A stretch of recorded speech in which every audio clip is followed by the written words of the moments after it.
This is Earth Skills with Jeff Gottlieb, and in one of my beginning shows, I was talking about how there's kind of three subjects that we could interconnect in my teaching and my learning and what I'm doing with myself. And one of them would be primitive skills. And what that means to me is the skills that our ancestors used before, let's say, the Industrial Revolution. And what I mean by that, well, first of all, I should define the word primitive, because I think we have connotations and expectations of that word, and they don't follow from the root, and I'm using it from the root.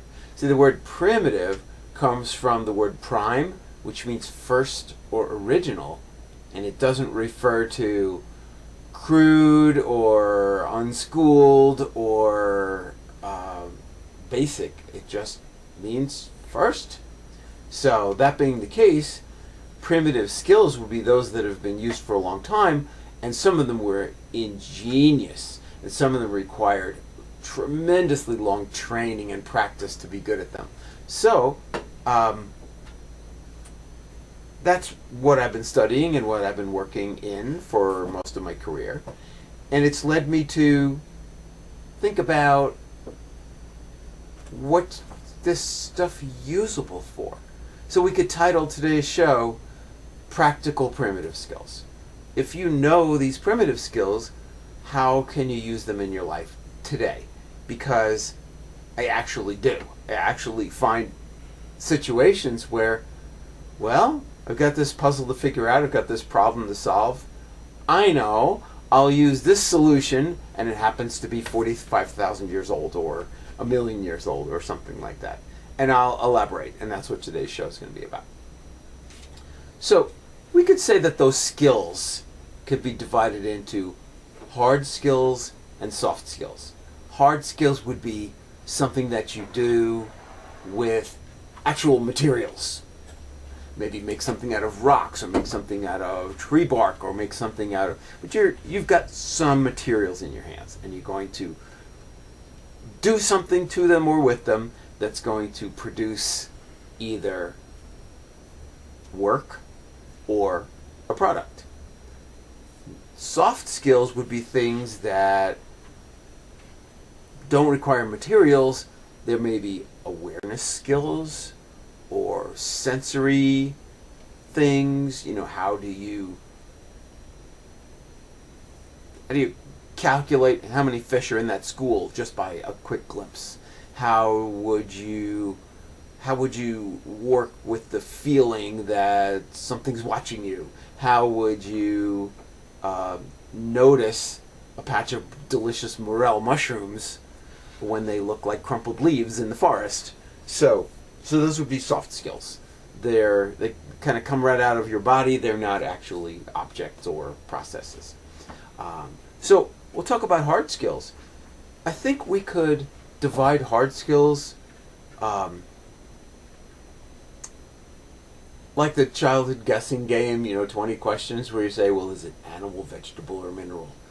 And that's a great category for dividing up the materials that are available to us in the world. Do they come from animal products? Like, is it fur? Or is it a bone? Or is it, leather or something like that? Maybe it comes from a plant. Is it a material that's from leaves? Is it from wood? Is it from bark? Is it from, stalks? Or mineral would be, well, what kind of rock is it? What's it made of? How's it formed? And therefore it has a name. And we could say, all right, well, if I'm looking for quartzite, if I know what it is and how it gets formed, I have an idea of where to find some if I need some. So animal, vegetable, and mineral helps us to organize our thinking. And another way to organize our thinking is to say that pretty much all the hard skills that we know come from three skills that people figured out a long, long time ago, and they're used to produce all the other ones. And the three skills are being able to make tools, to create hardware some way or another. and that would be stones. How old is the process of taking a stone and making a tool out of it by breaking it into something? 2.6 million years old.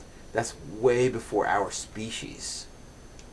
So it's kind of interesting to have that one that's been all throughout our history and all throughout our recent evolution to be the species that we are. Rocks and our relationship with rocks. And yet we had over 1 million years where we had rocks, but not the other two skills. The next one that people figured out was fire.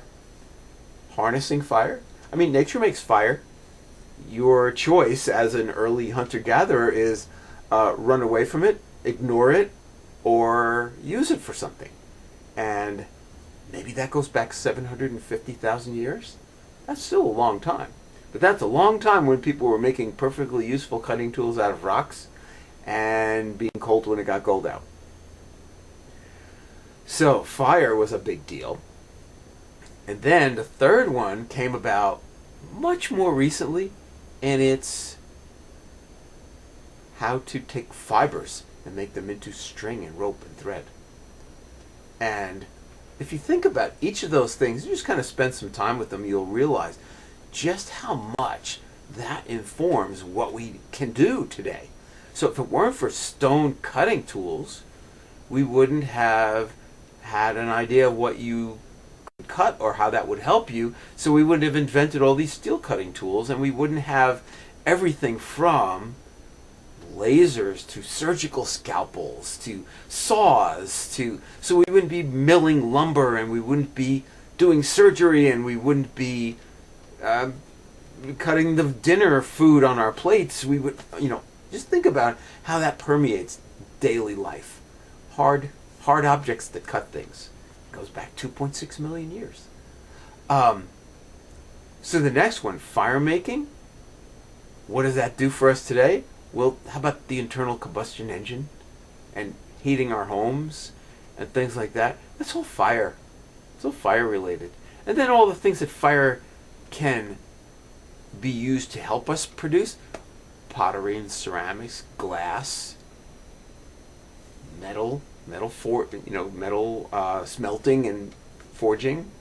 So fire all the time. Just in a sense, a light bulb uses fire because it's producing, an overload of energy. And well, in a way it is, and in a way it isn't. But you get the idea. Fire. I mean, where would we be without it? Well, we would be in one place for longer periods of time because we wouldn't be driving cars. So, the third one is taking fibers and producing rope, string, and thread. So that goes to everything from sewing to weaving to basket making. The fact that we're not walking around naked is completely due to fibers. And even if we said, oh, but we could wear leather, guess what the structure of leather is in skin? It's fibrous. It's all full of fibers. So we're using fibers all the time. So I'm going to play around with some fibers today and show you not only the primitive aspects, what people did a long time ago, but how this could affect what you would do today. And being that this is the stuff that I teach and this is the stuff that I'm experienced with, it occurs to me frequently to use these old techniques to take care of something that's very modern. Okay, so what are we dealing with? We're dealing with parts of plants or parts of animals. Let's say parts of plants. So what are they? They are leaves. These are yucca leaves. And what we know about yucca leaves, there's a few things. They're evergreen, so whenever you go and look at your yucca plant, it's always got leaves on it.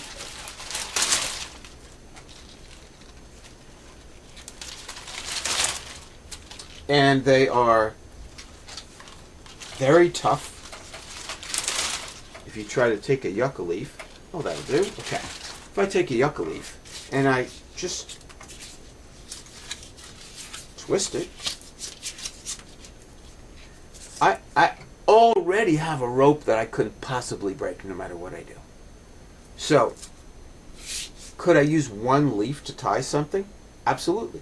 What could I tie? Well, what if I'm gathering anything from sticks to arrows, for making arrows, or I don't care if it's your collection of paintbrushes to your pencils that you're going to give out to your students, any number of things. If you've got to take a bundle and tie it up, just tie it up. Tie knots in it, do whatever you want. What if it's not long enough? Well, you could take two of them, just tie them together at the tip. Now I've got double the length. So, if you just think about all the times when you just have to keep track of a bunch of objects and you could tie them. Now that you have that thought in your head, you're going to see this in your life. You're going to have a situation where it calls for a way to tie something. You don't have any string with you. You go, wait a minute. Leaves, fibers. There's fibers all around me. Maybe I'll just take a bunch of grass and twist that together and make a bunch of fibers. So anyway, yucca leaves. But if you were to take the yucca leaves and split them into thin filaments. Now, you have strong fibers when you can get into it and just run your finger all the way down it, and it doesn't tear sideways, it just tears off in a long thread. So there's a thread for you. And another really cool thing about yucca, not this one, but other ones, they have such a hard, strong, pointed tip at the tip of the leaf that you could cut away everything but the tip and a narrow strip, and you have a needle and thread. So you rip your jacket while you're out walking. You could literally fix it while you're out in the fields and woods and wherever you are. I have heard of people doing emergency sutures on somebody with a yucca needle and thread, just for temporary, so they could stop bleeding and get out. So you can pull these things to very, very thin amounts and have the thickness of sewing thread. And then you could use a regular needle and some sewing thread and produce, again, a really strong fiber. I can't even break this compared to a whole leaf. So there are fibers all around you. Now, I could give you a long, long list of, where are those fibers? But it's more fun if you just have the knowledge that there are fibers. I wonder if this plant has fibers, and try a piece. I wonder if that plant has fibers, and try a piece. So you can figure it out yourself. You don't even have to know the names of the plants. You can say, well, that plant that has the heart-shaped leaves and the stems that are this color and grows on the side, north side of the mountain or whatever. I'm just making up characteristics plants have. If that's all you have, is just your description, fine, that works. Remember that the title of today's show is Practical Primitive. So you don't have to be a botanist. You don't have to be a scholar. You don't have to train. You just have to try something and have experiences, and then you know something. And I guarantee that if you do it that way, if you learn through testing and experience, you will be more sure of your knowledge than a lot of scholars and botanists and primitive skills people that just hear a fact and then they say, okay. Because we can't try everything. So we listen to each other and say, oh, well, I never tried a yucca leaf, but my friend told me that it works. So maybe a person wouldn't know as much as you think. They speak authoritatively because they heard, but they didn't try it themselves. Well, you go try it yourself and something really special will happen. So, okay, other kinds of fibers. Well, bark. This is bark from a tree, It's actually, this is a pretty well-traveled piece of bark. It comes from South Florida, and it's found in the Virgin Islands. It's a hibiscus. It's related to Rose of Sharon, which a lot of people plant in their yard. But the fun thing about it is that it has really nice bark. And I'm doing a process that allows me to take a thick strip of bark. Sometimes I want it not only wide, but also thick. And sometimes I want it thin so it's more pliable. So I stuck my thumbnail in the end of the bark, and I pulled basically the inside off the outside, and I'm working my way down. And if materials will let you do this with them, you can sometimes manipulate them for your own use easily and make strips that are the right size for sewing or for other kinds of crafts. So yeah, this is the Mallow tree. Yeah, we can't grow them around here; they're tropical. But we have other hibiscuses. We have swamp rose mallow, and it's another pretty plant. And the bark is full of fibers. So again, I could split this up.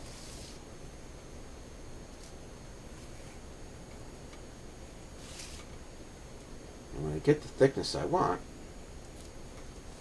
what if I needed actual finished string? I wanted to make nice string.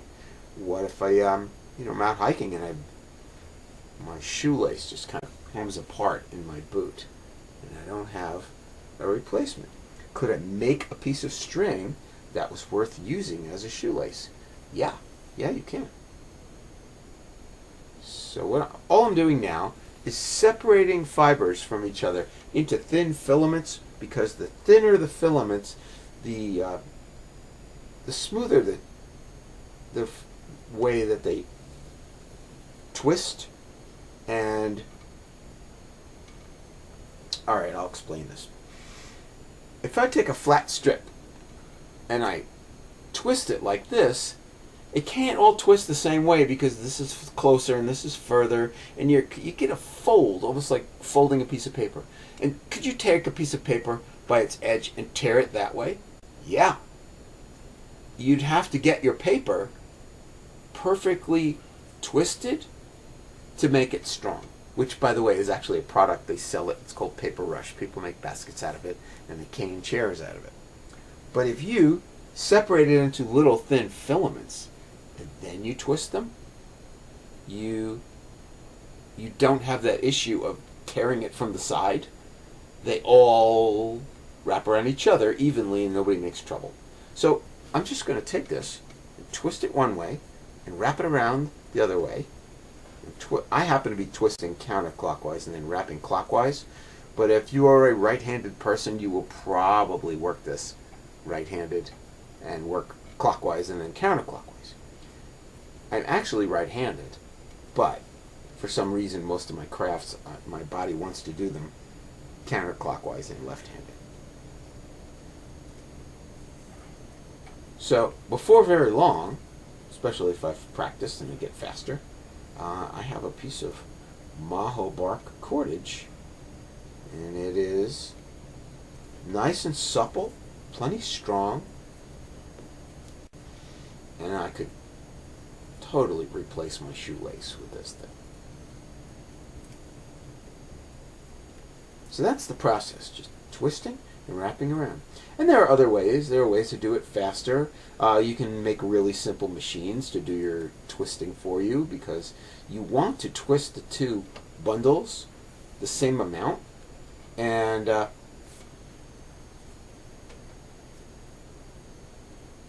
that can be hard if you're, picking it up with your fingers and doing the best you can with it each time.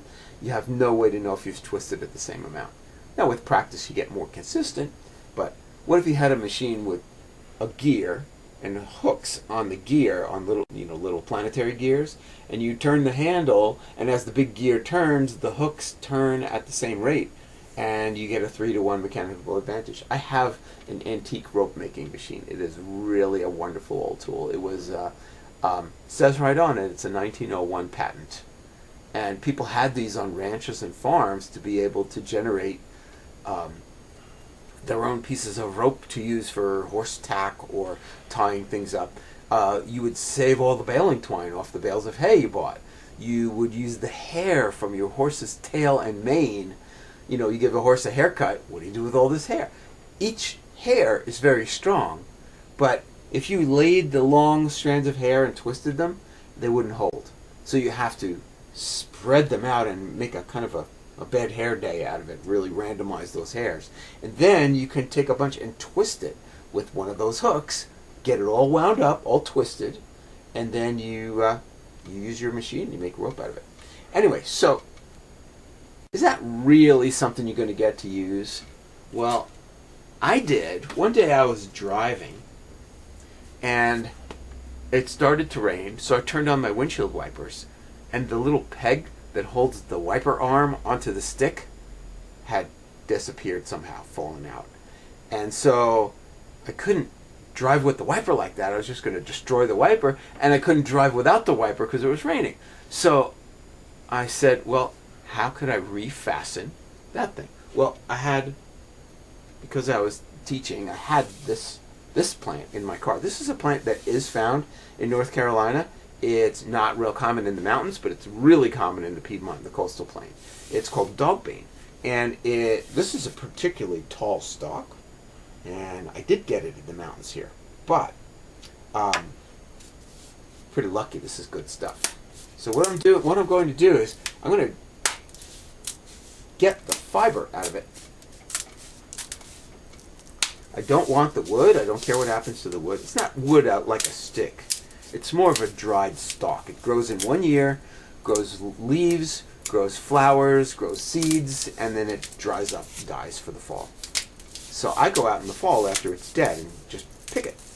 Cut it, actually. I don't want to pull it out of the ground because then I would hurt the roots and it wouldn't grow next year. So I always want to treat this material like it's going to be a tomorrow. I'm going to take what I need in a way that doesn't injure the plant and allows me to come back next year and get some more. So I'm just removing the bark from the wood as carefully as I can. There are lots of ways to do this really carefully. I'm doing kind of the abbreviated speed method because you don't want to watch me fiddle with it a little at a time.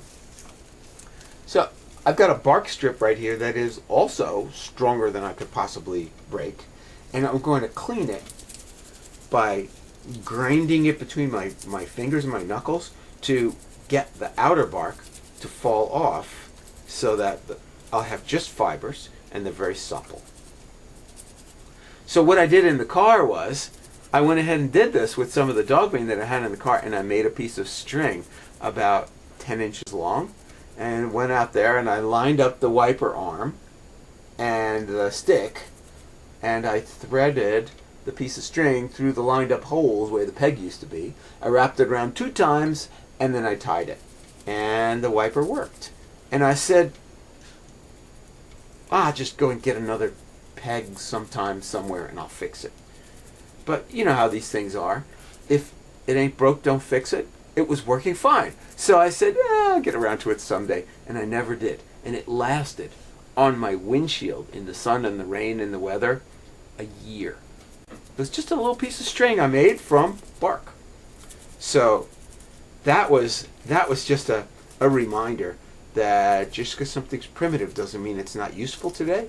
And a little bit of skill goes a long way in helping you solve problems. I had a problem. I solved it. So this stuff is such nice fiber. Really strong, beautiful color. And you know how I said it stayed on my windshield for a year? It's rot resistant. It doesn't care if it gets wet and dry and wet and dry and wet and dry. So in the old days, people used this for things like nets, where you got to dip them in the water all the time. If I used cotton string for a net, I wouldn't have the net very long, because once I wet it and dried it, I would have to be so careful to absolutely dry out that cotton fiber net, and I would worry if the weather was humid and all that. You could leave your dog bane just kind of hanging under a shed roof, and it's fine. It's fine. As a matter of fact, I made a net for kind of a research project, and it took 1,250 feet of dog bane string. And it took me 3 years to get enough plants. And that net I finished in 1994. And it's still around. I don't fish with it all the time. Matter of fact, I never fish with it. But it's durable. So yeah, so these fibers are so nice. They twist beautifully. These fibers are soft enough and pliable enough to be suitable for necklace cords. They're not rough or bristly. They're soft, and the yucca cord can be a little bit stiff when it's finished. So maybe it would be good for a fish trap, or heck, you could make yourself a yucca corded basketball net. It would work fine for that, because you want the net to kind of. It doesn't have to be soft and supple. It could be a little stiffish and allow the ball to fall through it, and yeah. Anyway, so cordage, the ability to make string. Holy cow! Yeah, 34,000 years ago. It's not long compared to fire and tools. But I like to say that cordage, working with fibers, allowed civilization as we know it. And because of one thing. Sailing ships had way over a mile of rope on them. And without that rope, then nobody's going anywhere. So without sailing ships, in the 1492, Columbus sailed the ocean blue, and every other sort of sailing expedition from before that, and there were certainly explorers from Europe touching North America, and people all over Asia, and people were going all around the world. So think about all the things that were done on board ship. Voyages of discovery, Darwin on the Galapagos, all that stuff. Trade routes that allowed materials to get all around the world, and wars of conquest, slavery. I mean, big, really important things that got people where they are and caused what we have today. The things we really like about what we do today, and the things we really don't like about what happened. The cordage is responsible. That's a pretty big responsibility for just some fibers, and it's not made into rope yet. People had to do it. So, what are some other things? If you can make cordage, if you can take fibers and make them, well, just the fibers in and of themselves are going to help you with the fire. So, this is just bark fiber from a tulip poplar log that fell in the woods next to my house, and it sat there long enough for the outer bark to begin rotting and the material between the fibers to rot. So this is just the fibers. Now this stuff, if you get it at exactly the right stage, you can make string and rope out of it, but it's not nearly as strong as some of these other two. But the reason I want it is because, see how fluffy that is? I just kind of clean the material in between the fibers. This is what you need if you need to make a fire in the woods. So, what could we call that? Tinder is what we call it. And tinder is the first stage. It's what you light with your heat source. So, if I go in the woods and I have a pack of matches, whoopee. If you don't know what it is you should stick your match under to try to light it, you are not going to get a fire. So this would be something that you could find, process, and get enough of this, and then bigger twigs, and then bigger twigs, and bigger twigs, and voila, campfire. It also, I'm talking about solving problems nowadays. What if you're taking a walk in the woods, and you say to yourself, oh, I have to go to the bathroom really bad. What are you going to wipe with if you have to? There are things that you could wipe with, and they will wipe, but they will be very uncomfortable, or they will leave a bunch of little stuff stuck to you, or any kind of things. Actually, one of my favorite kind of makeshift toilet paper is fluffed up bark. It smells good. It's clean, and so you use it, and then you bury it in the hole when you do your business, and that's it. So some of these things are readily available in the woods in huge quantities. I mean, you might find a log that's 20 inches in diameter and 40 feet long. That's the tree fell down, and all the bark is now loose. And you lift the bark off, and the inner bark is all stringy and fluffy, and it's already ready. You just take it. You could fill garbage bags with the stuff from one tree. So that fiber is available. It's also padding if you needed it for anything. Insulation. Yes, insulation. So, so that stuff is available. Now, the other one I brought has an added dimension. This is red cedar bark, and cedar bark is not only fluffy and the right texture, and therefore flammable.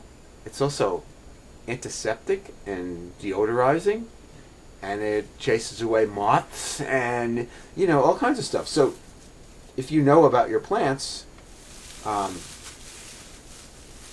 if you want to put away your wool clothes and you don't have access to mothballs, or you think that's mothballs are a really nasty compound, you don't want to breathe that.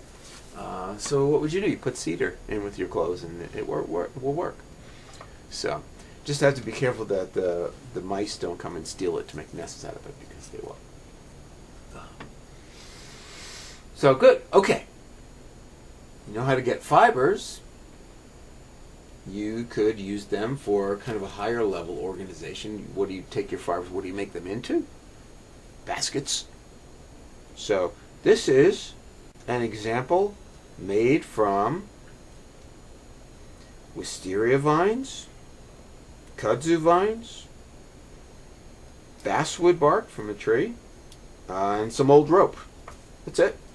Perfectly functional basket. Many times I've just walked down into the woods with my bare hands and my pocket knife and walked out with baskets. Absolutely no problem. So, yeah. So without fibers, you would not get baskets. And if you think about most people, if they just walked around in their house and said, I don't know, I never thought about baskets, but your house is full of baskets. Most people have baskets. They have large numbers of them. And some people collect them even without using them for very much. They just, I just like how they look, so they hang them in their kitchen. But baskets are for gathering materials if you're out. They're for organizing materials. Okay, I keep all my knitting stuff in there, or whatever it is you do. They can be strainers. They can be animal traps. They can be sieves. They can be they could be hats. So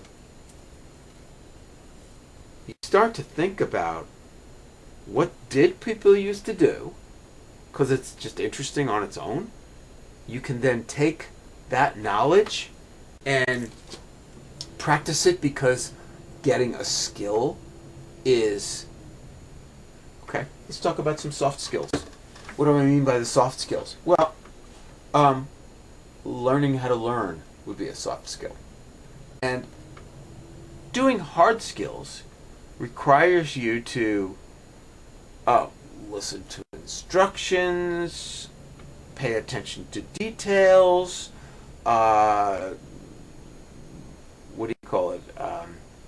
use your eye-hand coordination. All these things that are generated in your brain, you get better at these things. And what's a real important kind of attitude to hold about yourself if you want to be a successful person? The belief that if something comes up, you can handle it. Belief, that self-confidence that says, well, this happened and I figured it out. That happened and I figured it out. This happened. I didn't know how to do it. I went and looked it up. I practiced, I tried. Now I can do it. That's so powerful.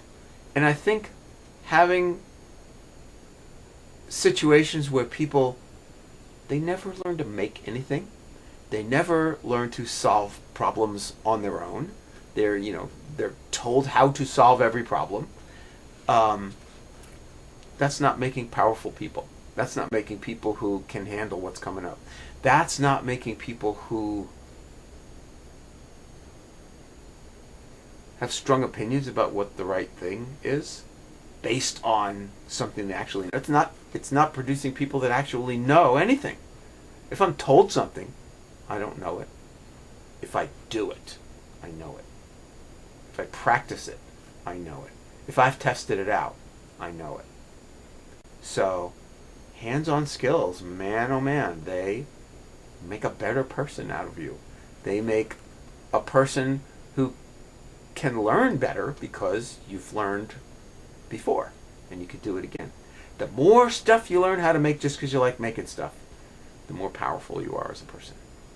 So, it's part of why I don't think primitive skills should be, relegated to the dustbin of history. They have a place today. One of the reasons why they have a place is because this is not how most people make their living or put food on the table or solve problems.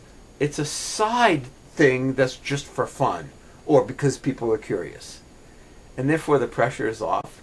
You don't get other people telling you how you have to learn it or that legally you must learn it or any number of crazy things that are put on top of our desire to learn and our joy in learning.